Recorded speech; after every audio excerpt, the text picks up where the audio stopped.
scenes. Mark, take it away. Hello, welcome to Horror Movies and Shit with myself, Mark, and as always, the man behind the werewolf. Werewolf. What werewolf? Well, if you get bitten by a certain animal, you can change.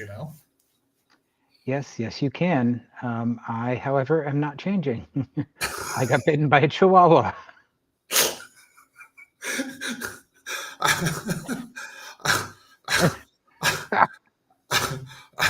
a were a werewawa. A A werewawa. werewolf. That's right.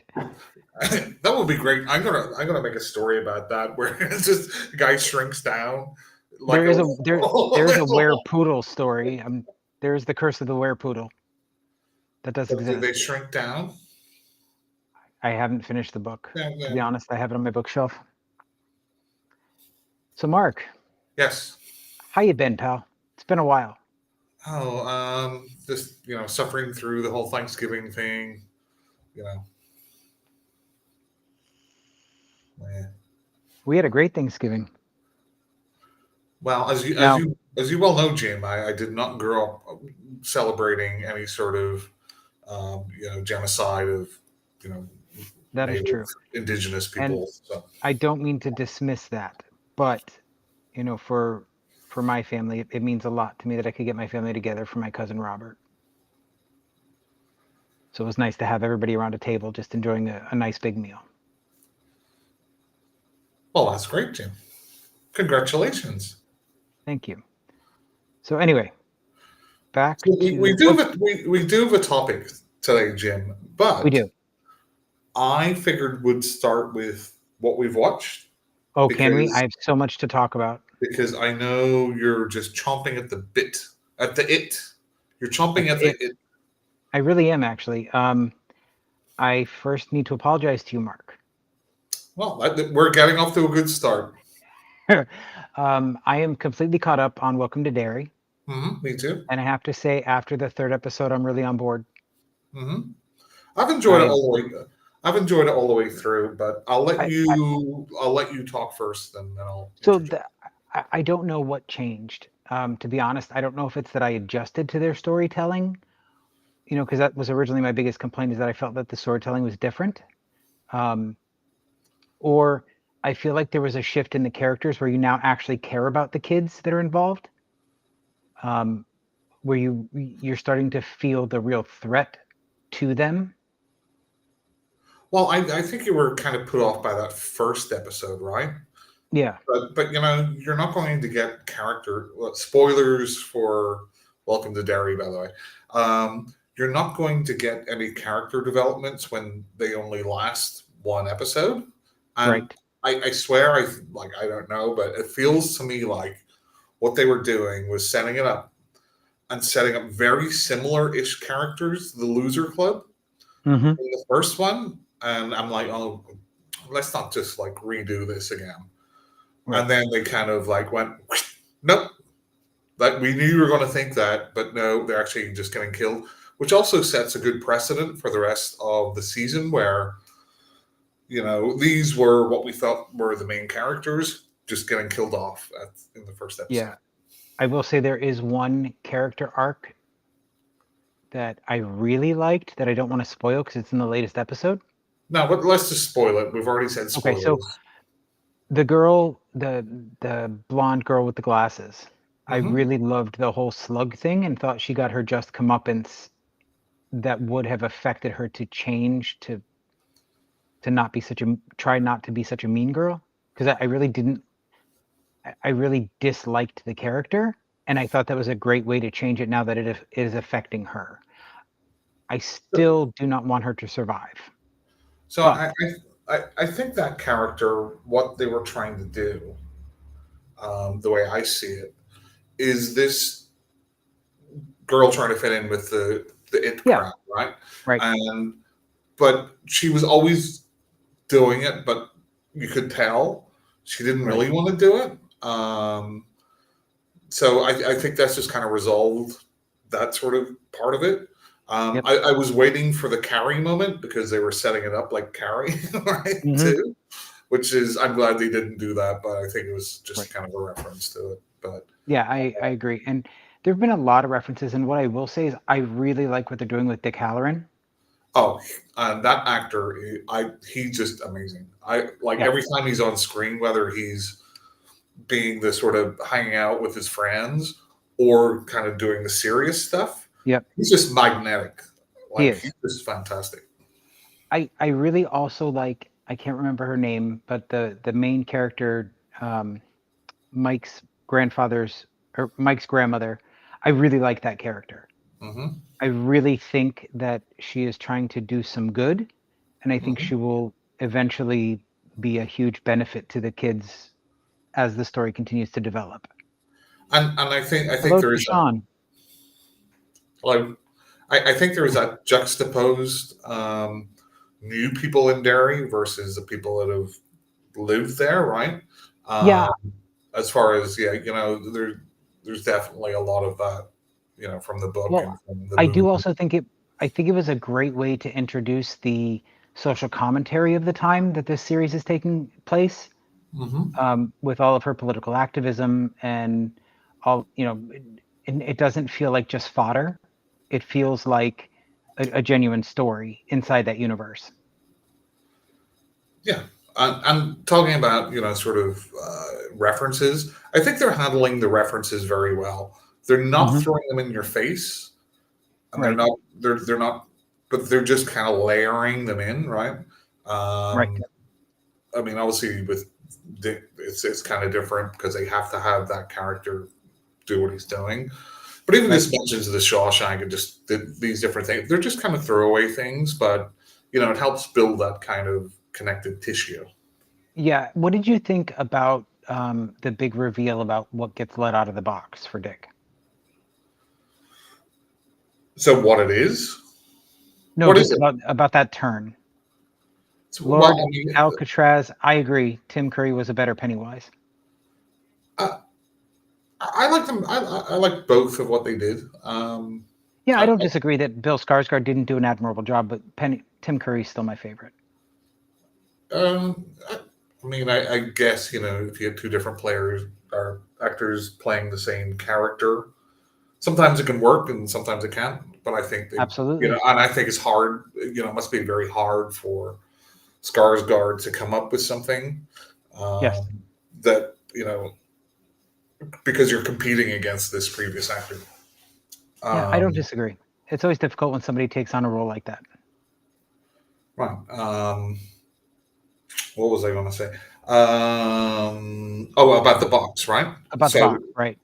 which is to me, that was Doctor Sleep, right? That wasn't That in was correct. The Shining, right? Yes. Danny locked that ability away in a box. So what's in his box, He now is seeing dead people everywhere. right? So it's just opening up his mind Right. I don't to know if it's opening up his mind. It's turning on a piece that he tried to turn off. Like he still has his other gifts, but right. that particular facet he tried to turn off with that box. Well, it's like somebody who would have like superhuman hearing, and that would just drive you crazy, right? But Right. if there was a way to control it, then Right, like a parabolic microphone. um, but yeah, I've really enjoyed just kind of the unraveling of the different characters, what they're trying to do. Um, I do still think, and this kind of the same with the the remake movies. Like some of the CGI um, is it just goes a little too far, and it's just a Yeah. little too wacky. Especially in that episode where they're going through the graveyard. That kind of felt like a haunted mansion or something. Yeah, I was thinking more like The Frighteners, but yeah, I get it. Yeah, but I mean that's a small thing. I'm more invested in the characters anyway. Yeah. So it's interesting to now have Pennywise back into it. Um, Yeah, but see, that's the other thing, right? This is what, going to be 6, 8 episodes, and we're in episode 5, and we got a glimpse of Pennywise. So I I guess I read somewhere, I don't know if it's true, but apparently there was like scheduling conflict. I believe that. I So mean, he Bill couldn't, Skarsgård's a yeah, huge, so he had a shortened window of what he could do. yeah, But again, I don't mind too much because, again, he's a shapeshifter creature, so it makes sense that it doesn't have to be Pennywise all the time. I suppose. But again, I'm now on board. I'm invested in this series, so I'll continue to watch it. And I really like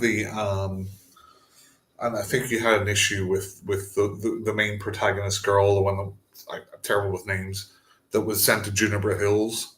Oh yeah, yeah.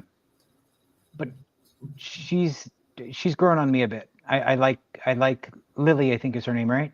I think so, probably. Yeah, Um, she's grown on me, so I do appreciate her character being so troubled. yeah, yeah. So if you would go and watch back, see like episode 1 or whatever, like she's acting really kind of strange, but Yeah. that's because she is been Well, through a she lot. thinks right. She has. You're right. And she's I agree. damaged, right? She's mentally damaged, so I Yeah. think that makes sense. Yeah, so far so good. Let's hope they don't fuck it up. One thing I will say, I wish they had cast a different actor for like the chief of police, because he really like him and James Remar look really the same to me. And there was a point where I'm like, I know, because it was like a back shot and just a uniform, like which one of them is it? That's fair. But apart from that, yeah, I think it's a good time. So the other thing that I watched is I'm now up to date on the new season of Stranger Things. Oh, did they release it all in one dump? No, they released the first 4 episodes. The Oh. next set come out on Christmas Day, and the next set come out on New Year's. So, and there's actually the final episode is going to be released in a limited theatrical run also. Wow, they're really pushing it, aren't they?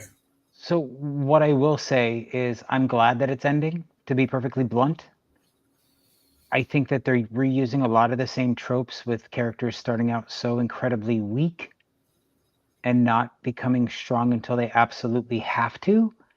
And with that, it's getting tiresome, to be perfectly honest. But in general, they've done a great job with the tone and the snark and trying to tie up a lot of loose ends. But with the first 4 episodes, there are so many threads that they have to pull back together. I'm afraid it's going to wind up being really rushed. Yeah, I kind of like. I mean, maybe when I finish the Dairy Show, I might watch an episode or two. It's been such a long gap, and Yeah. I I think it was kind of running out of steam in that last season, and the trailer didn't do anything to make me like, oh, this is going to be like awesome. Right. But maybe I'll catch up to it at some point. Like I said, they are definitely retreading some stuff while still trying to continue to push the narrative forward. And some of it feels a bit forced, but they've done it. They're still doing a good job of keeping the tone the same, keeping the characters you love the same. But that's a good and a bad thing in this case, in my opinion. So it's the time gap between the last season and this 5 one. years. There's a 5-year time jump. Okay. So they're not like de-aging them. They're not. No. I will say though, they brought back the character of Max. Spoiler alert: they reintroduced Max, who was in a coma at the end of the last season. And when I first saw her, I thought she was CGI. I really did. I don't know what they did with the lighting and everything, but it looked totally like Uncanny Valley. I don't even remember who that was. She's the redhead that Oh, the one that was that- okay. yeah, that died and then came back and was in a coma. That's how she ended season 4. And she's still in a coma in season 5, but they reintroduce her character in a really interesting way that I think is going to be pivotal to the story. Interesting. That's it for me, Mark. That's what I wanted to talk to you about. I had to talk to you about Welcome to Derry because I owed you an apology for shitting on it the first 2 episodes. Yeah, I'm just glad you're enjoying it. Okay, so I'm actually halfway through a book, Jen. Can you believe it? What? Yeah, a book, What book? Angel of Vengeance. Never heard of it. It's the most recent Pendergast one. Oh, is it? Okay. Yeah, yeah, yeah. Which Wait, did I is read that one? I Okay. don't know. Tell me about it. Well, it's a sequel. It's a direct follow on from the previous book, Uh, where there's a time machine involved. then no, I did not So read if you it. don't know that, yeah, again, still wonderfully written, kind of cuckoo out there a little bit, like over the top Is Constance characters. around? Huh? Is Constance around? She was always Oh my yeah, favorite yeah, yeah. character. She's like Okay, the main kind of good, because I love that character. yeah. She's like the main protagonist in it. Oh, Uh, nice. but yeah, yeah. So far so good. Because my big thing with audiobooks was I hate streaming from my phone, and so I just bought like a Amazon Auto thing, and that just streams it for me. So that's good. So I can Yeah. get back into book reading. So if we're talking about books, let me tell you about the ones that I've read so far. Hmm. Hold on. Finished. Okay. So the first one I read, it was a lighthearted comedy called Christmas Creeps from the Deep by DM Gay. Um, and she's always, I think the correct term is cozy because it's not thrilling, it's not splatterpunk, it's not gore, it's just a fun, silly sci-fi kind of eldritch thing. It's really good. Um, I listened to Shark Squatch by Damian Casey. Um, it's about an 8 foot tall Sasquatch that's been grafted to a shark, Well, yeah, of course. and it's funny. It was enjoyable. It was fun. It was a lot of fun. Um, I then read two books by an author I had not read before called the author's name is Jay Boot, and these are extreme horror, and Mm-hmm. they're in a series called Am I a Monster? And the first book is called Am I a Monster? And it's about this girl that gets pretty horribly abused by some high school kids and then turns the tables on them. It was really difficult to get through, if I'm being honest, because of the torture that is explicit in the book, but the ending was so satisfying. It was so satisfying. Is it a revenge book? It does not start out that way, but it does end up that way. Right. That's what I figured. So when are And you going to start watching some extreme horror movies, Jim? I haven't really watched many horror movies lately. I No, just when are haven't you going to had, start watching extreme horror movies? such as, and don't say HRs because I'm never turning that garbage on. I, I mean, so what's the most extreme horror movie you've seen? Let's go from there. Real probably would be the one I'd consider the most extreme. Real and Real 2. I don't know what's in there. So it's about this found footage filmmaker called Slasher Victim 666, and I remember he's you talking about them. So what's extreme about them? to be honest, it's always the last 20 minutes that get really violent and bloody, and it's essentially torture porn.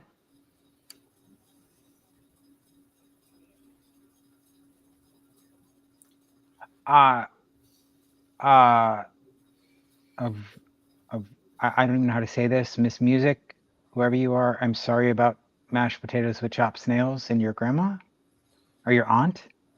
That sounds awful. Um, I don't.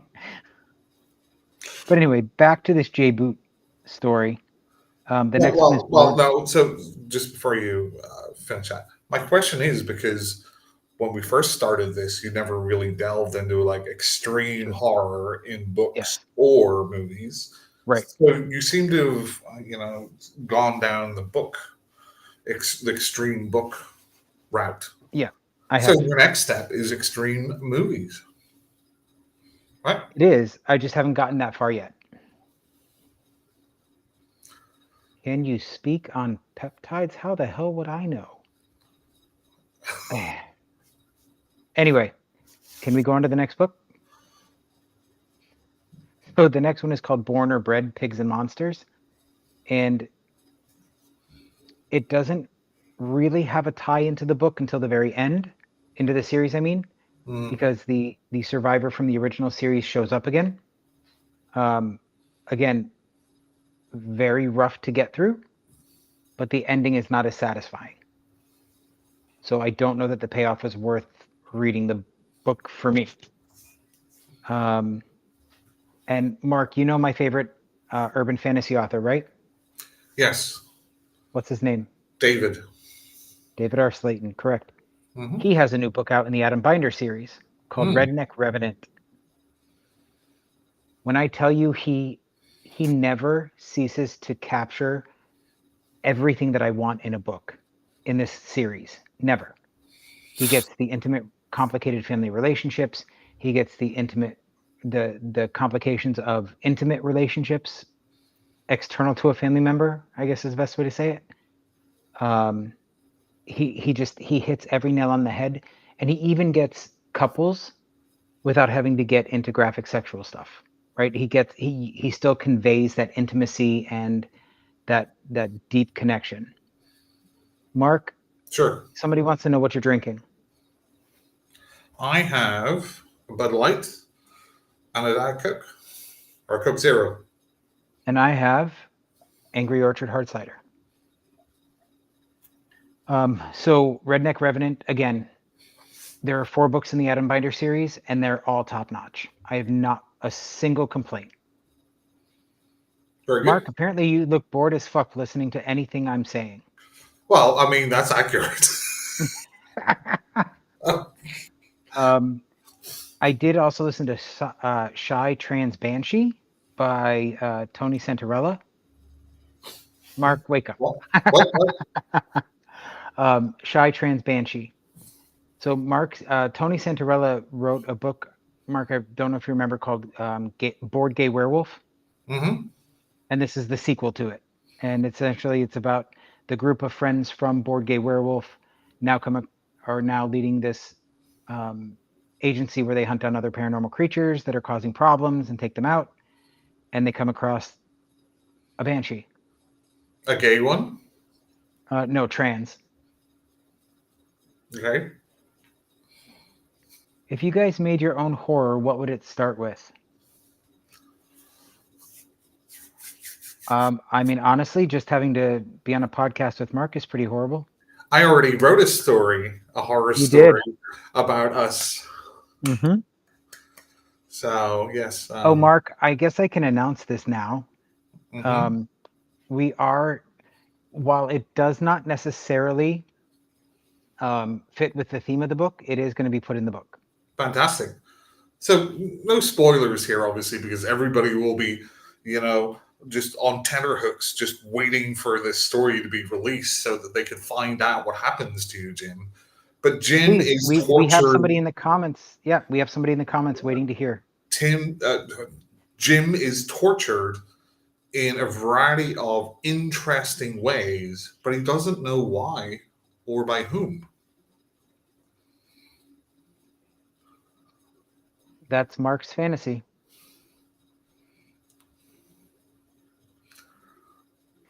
Hey, I have to say, Mark, it was really well written. I do have to send it off to an editor. It was really well written. It was fun. Mm-hmm. I laughed a lot. So I really enjoyed it, and it deserves to be read. Your character didn't laugh a lot, though.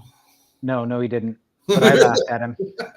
I will say, just for everybody's awareness, we are going to be we put out a horror anthology this summer, and all of the benefits went to the Point Foundation, which provides college scholarships and career coaching to LGBTQIA youth. We're doing it again. We're hoping to get it out by February. This will be Bizarre Splatter Patterns Slasher Edition. And the proceeds will be going to a charity called Scares That Care, who donate 3 $25,000 checks to a burn victim, a domestic abuse victim, and a cancer patient, to help them rebuild their lives or pay their medical bills. Oh, I also have two ideas, or an idea for two different movies that have never been done before. But I Okay, can't let's say hear it. anything. I can't. What if somebody? What if Steven Spielberg or somebody's listening to this and they're like, "Oh, I'm going to take his idea." Mm, you never know. Stranger things have happened. I need to contact my lawyer first before I disclose anything. I'll But give let's. you free legal advice, Mark, for what it's Although, worth. okay, what else, Jim? That's it. That's all I have at the Okay, moment. so I have a Oh, no, we did talk about The Conjuring Last Rites. Oh, I have a question about an upcoming movie for you, but go ahead. So I watched two movies. Can you believe it? Crazy, crazy Mm, times. I in watched 3 weeks, huh? I know, crazy. I watched Death of a Unicorn. Oh, and what did you think? Um, It's not your typical fare, so I I would like okay. So if I would rate it, I would rate it like a 6 out of 10. Um, that's more than I expected from you. I did like the idea. I mean, I love most of the actors in it. Yep. In fact, the guy that played the butler was the best. Some of his faces were just hilarious. Um, it wasn't. It it just it lacked a little bit. It just wasn't funny enough, Yeah. and it wasn't disturbing enough, or kind of because obviously it's CGI, a Yeah. lot of it, which kind of takes away from it. Um, I mean, I guess it's the guy's first time directing, and he says it's very low budget, which That I was know. not a low budget film. No, he said it was very low budget, which is It's not low budget. Just look at some of the names in that movie. There's no way no, that was a low budget I film. know, but he's saying it's a low budget, so they had to like cut back like some of the practical effects and this and that. That means that he Now paid I people don't too know. much. Now maybe some of the actors did it because they liked the script and they took a smaller paycheck. But like Jenny Ortega, I guess she took this before she kind of blew up um, in like Wednesday and stuff. So Mhm. maybe hers wasn't too much, but yeah, it was fine. Yeah, it was fun. It was fine. The other thing that I watched, which again, I was corrected on this podcast because I never looked into it. I'd just seen the cover. I knew who the filmmakers were, and I put two and two together, and I was wrong. So I Wait, thought wait, this Mark, was, wait, hold on. Did you just admit to being wrong? yeah, in my own head, yeah, Huh. Interesting. yeah. It's a Thanksgiving miracle. I'm not pretentious, Jim. So, No, you're not. I'm the um, pretentious one. so Bring Her Back, which I swear I thought was a sequel to their previous one. Talk Um, to me. Talk to me because it all lined up in my head without looking into it. um, I would also give this like a 6 out of 10. Um, this one didn't click as well for me as their first one. Hmm. It just didn't seem very new or Okay. original. I'm kind of a bit over like the trope or the storyline of a parent trying to bring their dead kid back. It's just like I'm just seeing it like in so many different movies. I, I'm just not that interested, and I don't think they added enough to it. If they had done some, if they'd made it more in line with the whole cult thing or something that they showed at the start and brought that into it, and also the woman that played the adoptive mother or the house that they go to, she really reminded me of Rhea Perlman, and that was very off-putting for most of the movie. That happens from time to time. It's like I see an actor and they just remind me of another actor, and that it's kind of like that's all I see. Um, I mean, it's well shot, well acted. I just think it was a little under par compared to the first one. I thought it really did a good job with building the suspense and the dread. I just thought that the ending lacked payoff for me. Do you know what it reminded me of? The Hmm. Visit. Okay, But I think The Visit did it better. I Um, agree. For a what the PG-13 movie, even. what the Visit didn't do very well was showcasing a little white kid rapping. Fair enough. Fair enough. There's a lot of cringe factor in that movie. Um, other than that, I've been playing Ghosts of Yotai. What is that? It's a PS5 samurai revenge game, Okay, which is a sequel to Ghosts of Tsushima. Tsushima. that clears But up absolutely nothing. what's interesting in this one, the first one had a Kurosawa mode that you could turn on, which made everything kind of black and white and did a few different Okay, things to the game. This one also has that. It's got another mode which I guess incorporates like some like composer, like Japanese composer, and then they okay. have the mode that I'm playing on, which is the uh, Miike mode. So you know Takeshi Miike, Jim. Yes, I know the name. Yes. So it kind of just makes it a little bit more bloodier and brutal and dirtier and stuff. So, but it's a great game. And that's it. Okay.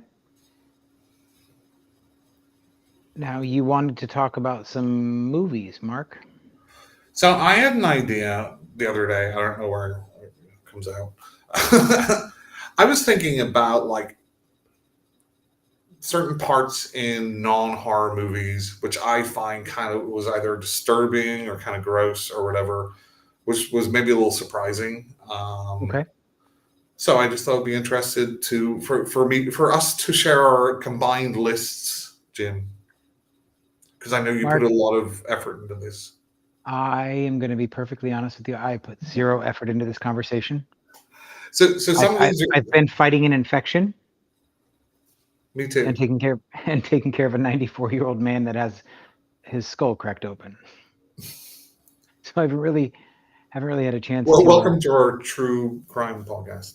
Uh, No, he fell and hit his head. He's doing okay. He's all put back together. But my cousin you got has the money from dementia. him, though, right?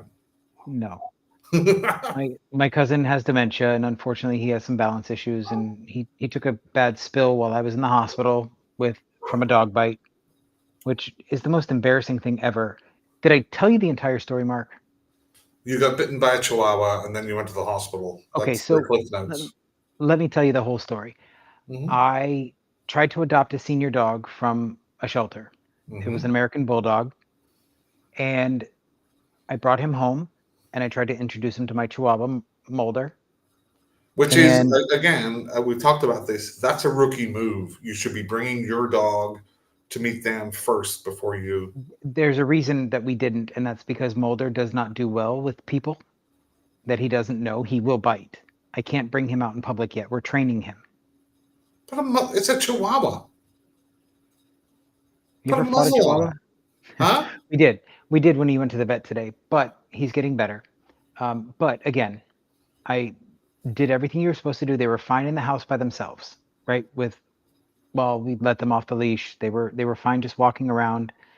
The bulldog is going blind, so he doesn't see real well. He just sort of followed me around. Very sweet dog, loves people, very good with people.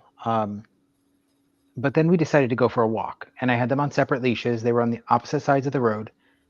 Um, and then I don't know what happened, but Tank, the bulldog, just went after him and had him in his mouth. So I went to pull him out, and when I grabbed him, he turned and bit me. So we did have to give Tank back to the shelter, but he's fixed. He had all of his shots, and believe it or not, the nurse that took care of that admitted me to the hospital is sending her brother down to pick him up. So single guy, no kids, no pets. Great to know. Great to Yeah, know his whole bio. Is he a Libra or I don't know? Does he like long walks on the beach? hey Matt, we're talking about disturbing scenes in non-horror movies, but I'm telling us an aside right now. So anyway, the next day I was at work and I passed out. So I was brought to the emergency room. They couldn't find anything wrong, sent me home. The next morning, Wednesday morning, I woke up and there was a red line running all the way up into my armpit. So I Did went you back. tell them you were bit by a dog? I did. They sent me home with antibiotics. So I went back to the emergency room Wednesday, got admitted, was in the hospital for 4 days, came home and had to do Thanksgiving. So that's the whole story. You didn't really add much to that story that you already didn't tell me. Anyway, continue, Mark. Let's talk about disturbing Okay. non-horror movies. Unless if you've seen any of these, and these are just Mhm. random fucking movies that came in, or scenes that came into my head. Sure. So some of these are like probably from my childhood, and some of them aren't. But these are just in no particular order. I'm just going to go down my list. Jim, have you seen RoboCop 2? Yes. Very long time ago. So there's a scene in it where there's a dirty cop who is taken in by the main antagonist because they figured out he's probably talking to RoboCop. Okay. They strap him to a gurney, and I don't know what it is about this, but it just always kind of grossed me out. And then they have like a doctor guy just with like a scalpel, and the guy is like on the gurney, and he's like, no, please don't do this, please don't do this. And the guy just like cuts him from here down while he's screaming.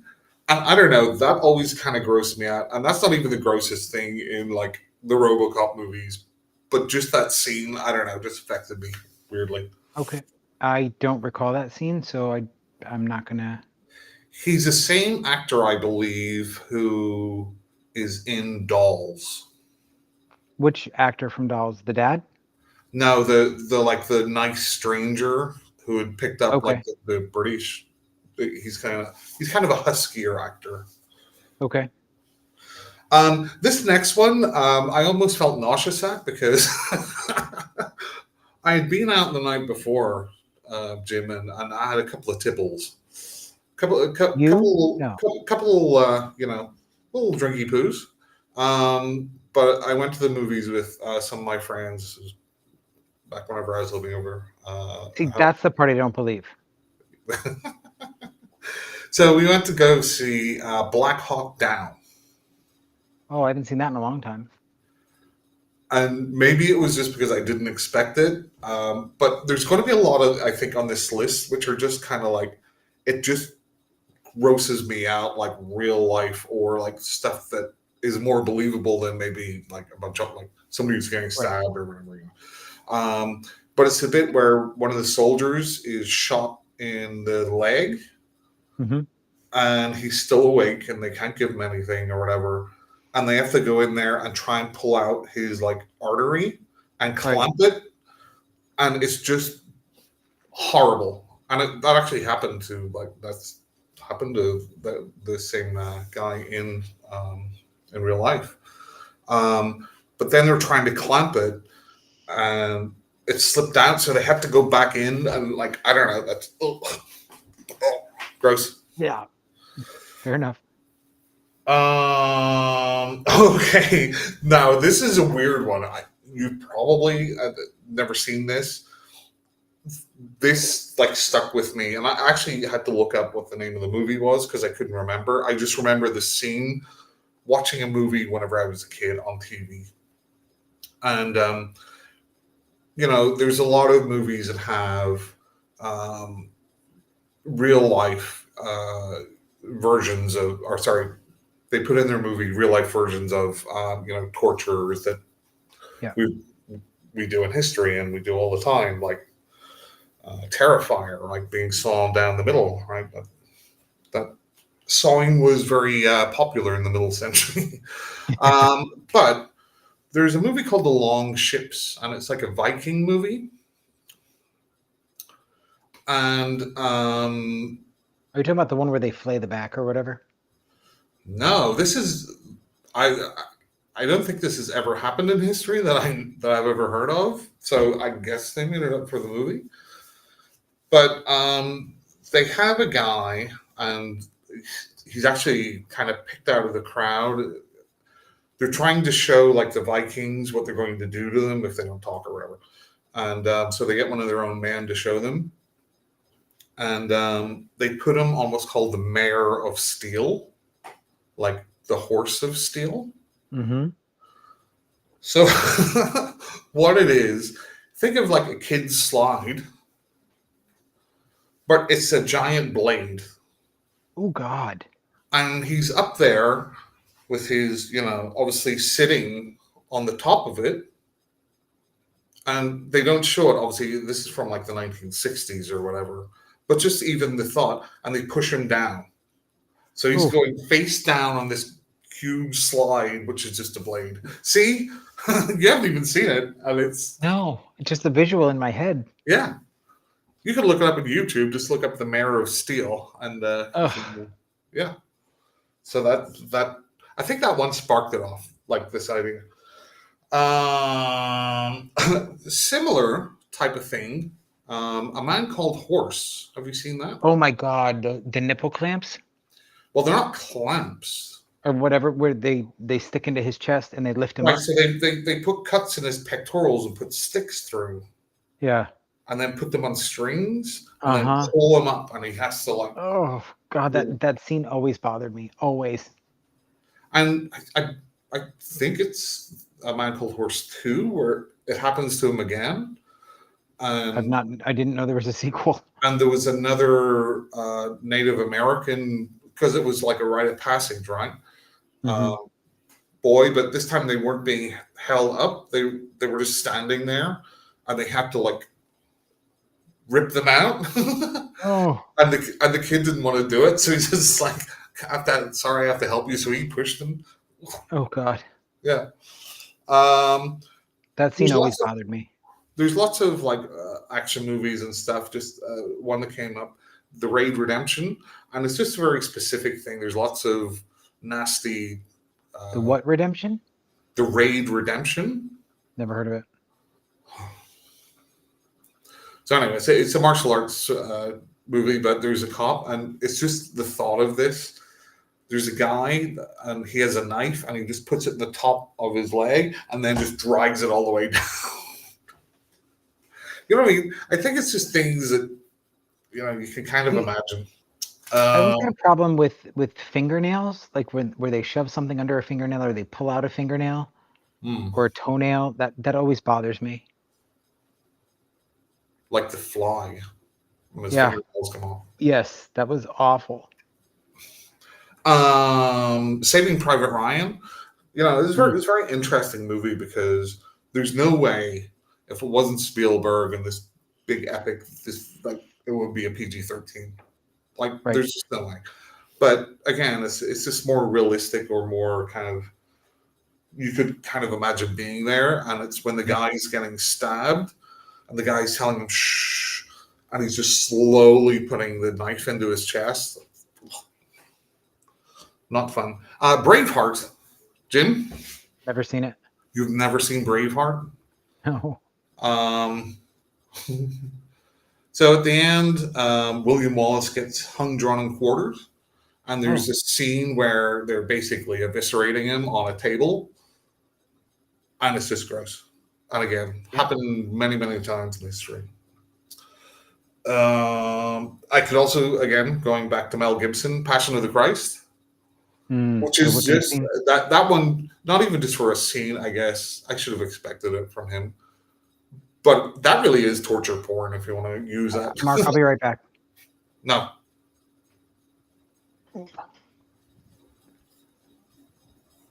Yes, sir. I can still hear you. Get a flight outside. I'm gotta go. You can't go Why? because your health is too bad. Who's gonna take care of it?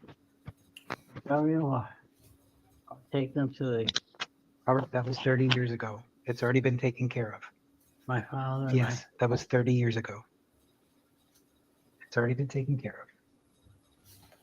Get you back to bed.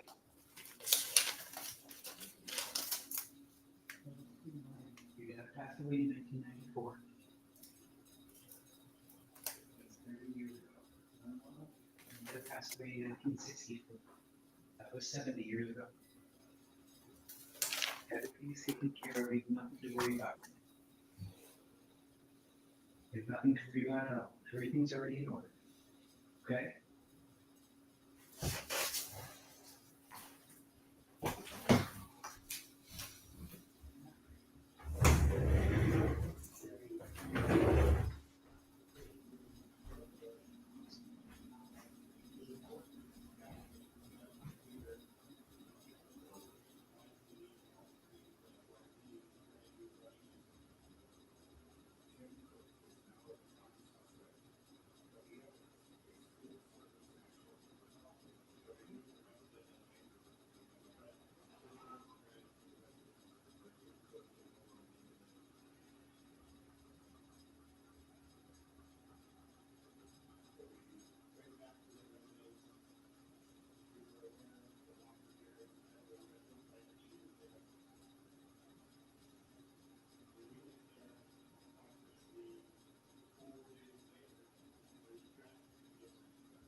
God, dementia sucks.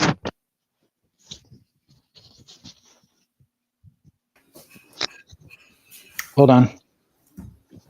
I'm holding on. You ever had to tell a 94-year-old man that his parents are dead and they've been dead for 30 years? It's awful. Worst experience of my life.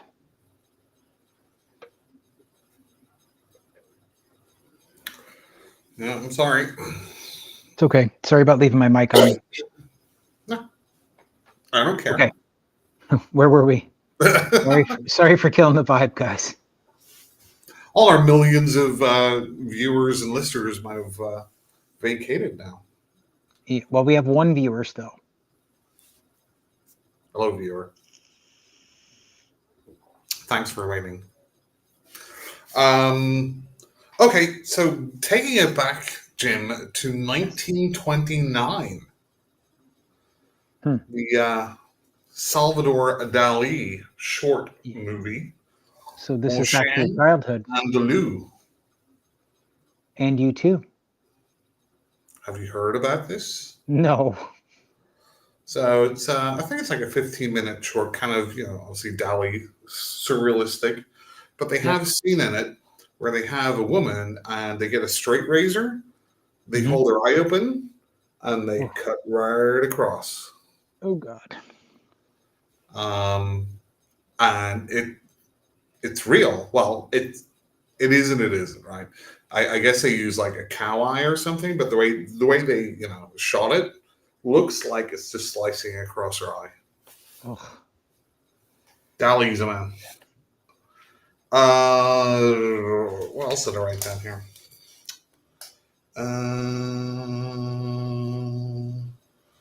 Bone Tomahawk. That scene was not that disturbing, Mark. Well, it just because it came out of nowhere. Yeah, that's true, but it's just not. It's shocking. It's not disturbing. Okay. Well. Thanks for being the arbiter of what's shocking and what's disturbing. You're For welcome. a man who doesn't watch disturbing or shocking movies. Right. Law-abiding citizen. God, that's a movie I've not heard of in a long time. So again, it's kind of similar to the RoboCop 2 one. Yep. But there's a scene in it. I don't know if you remember.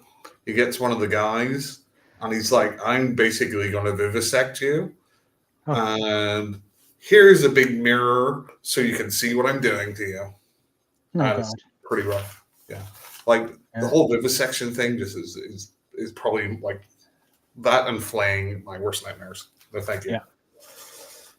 American History X. I think we all know what scene. The curb stomp. Yeah, just when he puts his teeth on it.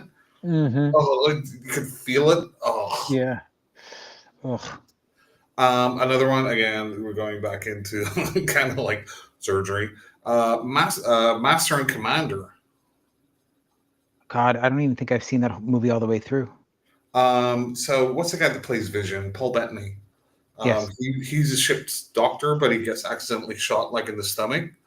So he has to do his own surgery to remove like the pellets and stuff. Like God no, I could not have lived back then. I would have died. I would have died just like thinking about it. Okay, King Kong. Just that whole scene, the Peter Jackson one, with all those giant insects. It's just gross. It's just gross. No, that's a horror movie. Never mind. Yeah, I tried to stay. I mean, I have Itchy the Killer on here. There's like lots of scenes in that. Yeah. That's again talking about Takeshi Miike. Deliverance. It's the part where Burt Reynolds cuts his leg open. Okay. And they're looking at it, and it's like all the stuff coming out. Gross. I thought you were going to say "Squeal Like a Pig." No, that part was funny. Yeah. So that was kind of like off the top of my head. So as I was going through those, Jim, did you have any epiphanies? No. So the scenes that disturb me the most, I'll be honest, the there were Rules of Attraction is probably the most disgusting movie I've ever watched. And it's because there's an essay scene that involves a really drunk college guy, and then Mhm. he throws up on the girl while he's doing this, and that to me is absolutely disgusting. Um, and then there's another scene You where a girl, probably shouldn't watch Slaughtered Vomit Doll trilogy. yeah, probably not. And then there's another scene in that film, which is a self unaliving, to put it to be politically correct. So Um, suicide. yeah, and it's not treated with any sort of respect or dignity, and it disgusted me, and I walked out. It's in what? In the same movie? Same movie. You walked out, so you were in the movie theater and you walked out? Mm-hmm. Oh, I'll have to watch it now. Yep. See, very, very, very little actually. Like, I'm trying to think if there's something that I would like would be too much for me to handle. That's fake, right? Yeah. I don't know. Again, I've got this, weird kind of logical brain where I know it's just a movie, so Yeah. And again, it's for both those scenes, it was the tone of the film at the time hmm. that bothered me more than, I mean, yeah, the vomit was kind of gross. But then you get scenes like Team America World Police where the vomit's just hysterical because it just never ends. Well, yeah, but that's not real. That's Right. even faker. Yeah. It's puppet vomit. So, Jim, you said you had a list. Mm. Yeah, but I closed it because most of the movies I had not heard of. Oh, So we're not going to go through that list. I might have heard of them. You might have, but it was boring to me, so I was not going to go through it. Movies. Let's So see. one of them that keeps coming up when you do that search is Requiem for a Dream, Mm-hmm. because of the gritty realness of addiction and the real life consequences of it. I'll be honest, I remember Ellen Burstyn and Jennifer Connelly in the film, but I don't remember much about the film itself. I'm totally in the same boat. I've definitely seen it before. I guess whatever people are saying. Maybe I just need to rewatch it. That You know one, what scene? Train Spotting. I think I've never seen that one. Train Spotting is good. You know what? Do you know what scene bothered me a lot too was there's a scene, I can't even remember the name of the movie, but Anne Hathaway tried to break away from her family films and do something more gritty and real, and she plays a girl that's trying to get initiated into a gang, and she has to allow men to have sex with her in order to be uh, initiated into this gang. Mm-hmm. And the scene, they show a lot, and that to me was disturbing, was seeing her in that sort of role, because it felt dirty and wrong. It was weird. It was the weirdest thing, and I know that's just me being weird, but it felt wrong seeing her in that position and seeing her naked. What's the name of the movie? Let me write it down here. I don't remember. You'd have to look it up. I don't remember. You'll have to look it up. Okay, when was it released? No, I'm just kidding. It was early 2000s. Okay, well, I'm going to look up a list then, and then we'll just do it quickly because I'm sure I've got. Okay, It's called Havoc from 2005. horrific scenes in non-horror movies. Let's just see, because I'm sure I've scariest scenes, most intense horror scenes in non-horror movies. Let's see what this is.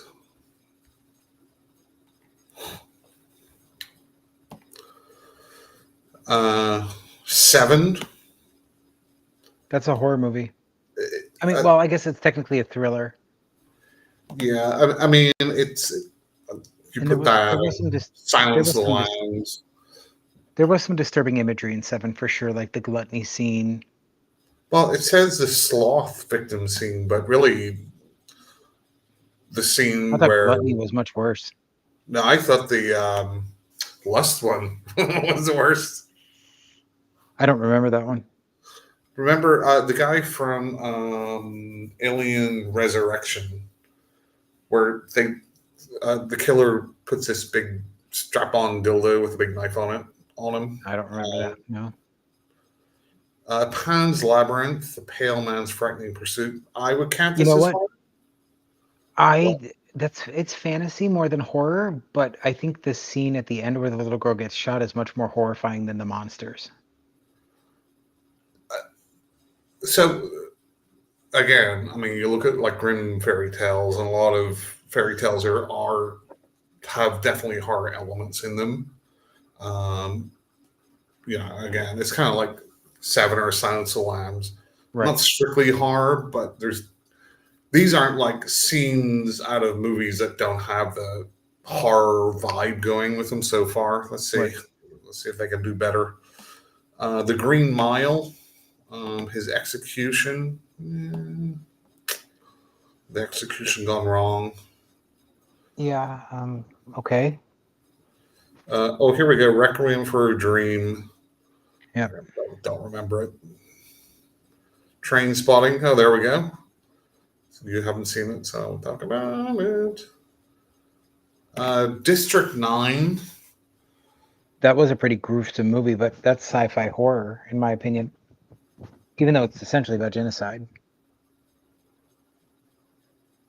I don't really. I mean, they're talking about whenever he's like transforming into one of them, but really, I see it more straightforward sci-fi. I could understand that.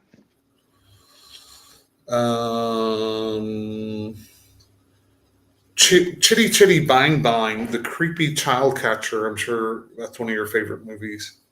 That is not terrifying. I wonder if they're going to bring up Return to Oz. Mombi was pretty terrifying as a kid. The what? Mombi, the villain? Well, it's all like the heads and stuff. Yeah, that's what I mean. That's Mombi. She's the one with all the heads. Indiana Jones with the face melting scene. No, that wasn't. No. Lord of the Rings, Bilbo's scary transformation moment. No. Indiana Jones and the Temple of Doom. Blade Runner, Roy Batty's Brutal Revenge. No. Oh, Toy Story 3, the tense incinerator scene. I haven't seen it. What? I saw the first Toy Story and that's it. Who Framed Roger Rabbit, Judge Doom's Terrifying End. No, that's a cartoon. Wizard of If you want to Oz. talk cartoons, Secret of Nim was much more terrifying than Who Framed Roger Rabbit. Large Marge. Or Watership Down. The Matrix. No. Pinocchio. What? Who the fuck came up with this list? This is a terrible list. It is a terrible list.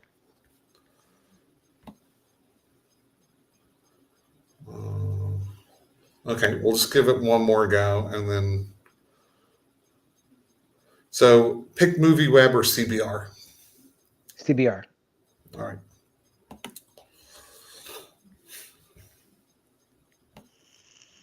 Ten scariest non-horror movies ever. 10 scariest non-horror movies ever made. Okay. American History X. Yeah. Because that is about the evil that humans do, right? So that is terrifying. Yeah, I mean, I don't know. I guess you could just fit a lot into that category. I mean, you could fit most war movies, most historical things. and that's the other thing too is Most everybody documentaries talks about, are a lot of documentaries. everybody talks about American History X, but Higher Learning was the same, and it was the same time period. It was equally as disturbing because it was about real world crimes that happen, although dramatized, that were just terrifying. Or you could say if you're doing like the neo-Nazi stuff, The Green Room. Haven't seen that one. That was pretty brutal. That was good. Dogville. Never heard of it.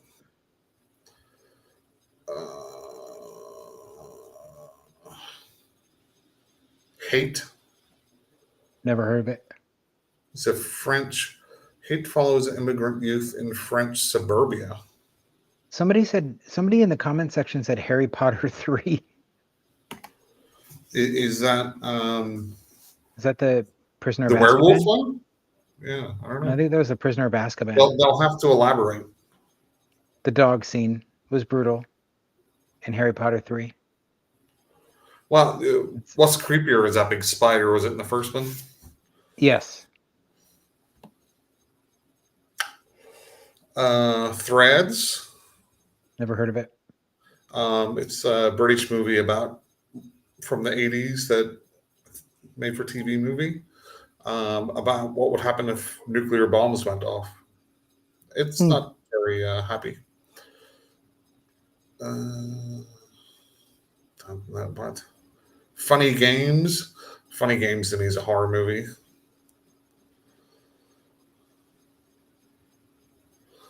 Elephant. Have you ever seen Elephant? No, never heard of it. It's kind of like it's about a school shooter. Although I will say, The Elephant Man, the story of John Merrick, was pretty terrifying as a kid. When I saw it as a kid, I just found that very sad. As a kid, I didn't understand the nuance of what the man went through. To me, it was all about his disfigurement, and that was pretty terrifying to me. Yeah, it's just sad. Just makes me feel It sad. Lovely Bones. I've never seen Lovely Bones. The book was terrible. I did not like that book, so I did not watch the movie. And this is another Peter Jackson one. And I think this got kind of panned right when it came out, or it wasn't very successful. It was not very successful, but even the book is pretty tame by King standards. So Who? Stephen King wrote The Lovely Bones. Did he? Yeah, I think so. No, it's not. It's based on Alice Sebold's haunting 2002 novel of the same name. Oh, why did I think that was Stephen King? Teenage girl who, after being... Oh, yeah, okay, so I did read the book. I just don't know why I attributed it to King. It's really your typical ghost story. Well, I'll have to check it out though, because I do like Peter Jackson, obviously. So, Irreversible. I mean, Irreversible to me, Never heard of it. that kind of Dawes is on the kind of fringes of horror. Gaspar Noé. So it's a pretty trippy movie, and there's like one scene that's extended, and you would not like it, judging by some of the things you've come up with. But the interesting thing about the movie is it's kind of played in reverse. But then they went ahead and then Irreversible, right? And then they went ahead and released a version that flips it back to being in the correct order. Like, what's the point in that? Right. Okay. That one was terrible. One more list, and then we can go. Let's try the movie web one. Let's see. Okay. You sound excited. I don't find them. The what now? What? You were saying? Stop complaining. We'll just speed through it. It'll be quicker if you don't complain. That's what she said. The Batman. Never saw it. Yeah. Oh, the Batman's really good. Oh, here we go. The boat scene in Willy Wonka. Yes. That is terrifying. Not often you see a kids movie where an animal has its head cut off. I mean, have you not seen The Secret of NIMH? That movie's terrifying. Well, no, I mean a real chicken gets its head cut off. I'm just saying The Secret And of they Nim show is much scarier, as is no, Something no, Wicked no, This Way no, but Comes. that's a cartoon. But that's a Have you ever cartoon. seen Something Wicked This Way Comes? I have, yes. Again, It's terrifying, dealing with adult themes that should not be in a children's movie, but damn Ray Bradbury did it. yeah. Aquaman, Doctor Strange and Multiverse of Madness. No, it's a superhero movie for crying out loud. Harry Potter and the Deathly Hallows Part 1. Okay. Bathilda Bagshot's house. I don't know what the fuck that is. Whoever The what? mentioned Harry Potter. No. Huh? What was the scene they mentioned? Bathilda Bagshot's house. Hmm. There's, I I don't guess remember there's snakes or something in it. I don't know. I don't know. Toy Story 3 again. The Dark Knight. No. Whiplash. Have you ever seen Whiplash? No. You know, it's about the drumming Nope. movie with J.K. Simmons. He won an Oscar for it. Nope. It's a very strange movie. Although I do like J.K. Simmons. Every scene with the cat in the hat. Okay. Is that the Mike Myers version? Yeah. Jojo Rabbit. I still haven't seen that. I have not seen that either. Okay, Wizard of Oz again. Indiana Jones again. Mulholland Drive. Indiana Jones. Okay, those are all terrible. All right. Yeah. I'm glad Look, I came Mark- up with my own list. I'm glad you did too. But anyway, for those of you still watching, thank you very much for hanging out with us today. We really appreciate it. Mark, anything you want to pop before we go? Nope, just thanks for hanging out. Okay. Have a good And we will see Saturday. you guys. Oh, so Mark, I do want to talk about next week, which is the 7th, right? Is next Sunday the 7th? I think so. Where's the calendar? The 7th, yes. So we are going to talk to the filmmakers behind the film The Hem on the 7th. The That Ham. is The Hem. It is available for rent for $1.99 on Amazon right now. So I will be watching that this week. And then we'll be talking to the filmmakers next week, Sunday, 7 p.m. Is it about sewing? I don't know. I haven't seen it yet. But our buddy Matthew from Horror Madness that did trivia with us, he's a big fan. And him and I tend to run pretty close in our opinions on films. So I'm looking forward to it. Just, I'll end up hating it then. No. Probably. All right. Thanks very much, everyone. Thanks, everybody. We'll talk to you soon.